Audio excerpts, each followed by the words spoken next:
Hi friends, ఇది వచ్చేసి కొండపిండాకు. చాలామందికి తెలిసింది దేనికి యూజ్ చేస్తారు కూడా మీకు తెలుసు అనుకుంటాను.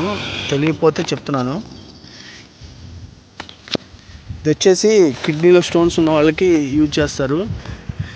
మన ఆకుకూరలోనే పులుసుకూర కానీ పప్పులో కానీ వేసుకోవచ్చు. అయితే దీనిలానే ఉంటుంది. చాలామంది తెలియక ఇది కొండపిండాకు అనుకుంటారు. సో ఇది కొండపిండాకు కాదు. చూడండి, ఇది కొండపిండాకు కాదు. ఇది వచ్చేసి గడ్డి మొక్క. ఇది గడ్డి మొక్క. ఇది కొండపిండాకు కాదు. చూడటానికి రెండు ఒకేలాగా ఉంటాయి చూడండి. బట్ దీనికి దానికి చాలా తేడా ఉంటుంది. చూపిస్తాను. ఇవ్వండి, ఇది వచ్చేసి కొండపిండాకు. చూసారా, ఇది కొండపిండి. ఇవ్వండి, ఇలా ఉంటుంది. దీని పువ్వు ఇలా వస్తుంది అనమాట. ప్లస్ ఆకు కూడా డల్గా మీకు కనిపిస్తూ ఉంటుంది. చూడండి, రెండు పక్క పక్కనే ఉన్నాయి. ఇది వచ్చేసి కొండపిండి, ఇది వచ్చేసి గడ్డి మొక్క.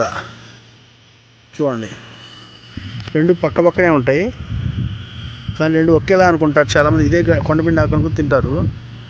కాదు, దీనికి చాలా తేడా ఉంటుంది. ఇది పువ్వు వస్తుంది, దీనికి పువ్వు రాదు. ఓకే, ఇదంతా కొండపిండే. చూడండి, దాని అమ్మటే పిచ్చి మొక్క కూడా ఉంటుంది. చాలా ఇది కొండపిండి ఆకు అనుకుంటున్నారు. సో ఇది కొండపిండి ఆకు కాదు. చూడండి, ఇది పువ్వు వస్తుంది. ఈ ముళ్ళు ముళ్ళుగా ఉంటాయి. బట్ ఇవి ఎలా ఉండవు, చాలా సాఫ్ట్గా ఉంటాయి. గుచ్చుకో చేతికి. ఆకు కూడా డల్గా ఉంటుంది మీకు. కొండపిండి ఆకు మ్యాటి ఫినిష్ లాగా షైనింగ్ ఉండదు. ఇదిగోండి, ఇలా ఉంటాయి.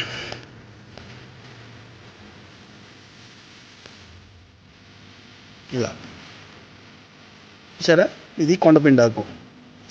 ఇదంతా కొండపిండి ఆకే.